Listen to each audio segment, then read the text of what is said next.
Representative Issa was having hearings on the issue of whether churches, religious groups, hospitals, schools, etc., should be exempted from the overall mandate that if you are going to have health care coverage for your employees, that they also need to cover contraception. Okay?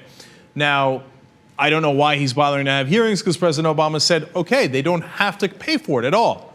Not only are churches exempted, but all religious schools, hospitals, religiously affiliated institutions, they're all exempt. But Republicans think they have a winning issue here, so they're going to pound on this, and then they're going to pretend that this is about religious liberty when we've already addressed their so-called religious liberty issue. That's already water under the bridge. But of course, they're not going to let it go. Hey, cultural issues, right?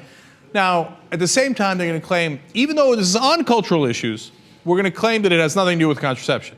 But what's the controversy about? Contraception. No, it has nothing to do with it. But it gets better. They do a panel.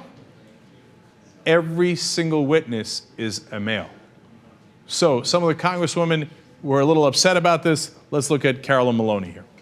What I want to know is, where are the women? When I look at this panel, I don't see one single woman representing the tens of millions of women across the country who want and need insurance coverage for basic preventive health care services, including family planning. Where are the women? Where are the women? It is a good question, and apparently it's one that they don't want to answer. Here's Maloney again. Mr. Chairman, I was deeply disturbed that you rejected our request to hear from a woman, a third-year student at Georgetown Law School named Sandra Fluke. And I am using this to urge you once again to let Ms. Fluke testify.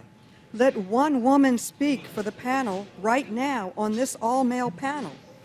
So now, come on, let's be fair. We're going to let Representative Issa respond here, okay? I'm curious to see what his response is going to be when there are no women on an issue that deals directly with women. Should women be allowed to have this contraception if they work for a religious institution? All right, let's hear you out. The minority chose the witness we had not found to be appropriate or qualified. Now, appropriate and qualified is a decision I have to make. She was, in fact, and is a college student who appears to have become energized over this issue. I cannot and will not arbitrarily take a majority or minority witness if they do not have the appropriate credentials, both for a hearing at the full committee of the U.S. House of Representatives, and if we cannot vet them in a timely fashion. That's awesome. They couldn't find a single woman who was appropriate or qualified or had the appropriate credentials to talk about contraception. Apparently only men are qualified for that. Now he says, well, it's an issue of religious liberty. So you couldn't find a single woman to talk about the issue of religious liberty? No, none of them are qualified or appropriate for that. And it's not religious liberty about something else. It's not about guns. It's not about foreign policy. It's not about energy. It's about religious liberty in regards to contraception. But that is the Republican worldview. Who cares what women think? Why would they be relevant?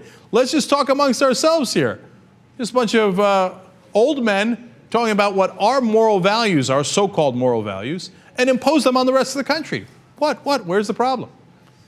That's how Issa thinks. That's how the entire Republican Party thinks.